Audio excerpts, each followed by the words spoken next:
మెన్లో కూడా sperm DNA fragmentation అని ఒక కాన్సెప్ట్ ఉంటుంది.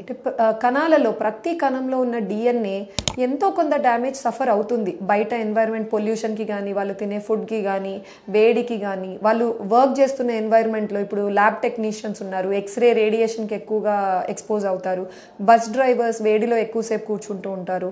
సో వీళ్ళందరిలో కొంచెం వరకు బాడీలో డిఎన్ఏలో బ్రేక్ తయారవుతుంది. ఎంతో కొంత బాడీ రిపేర్ చేసుకుంటుందండి.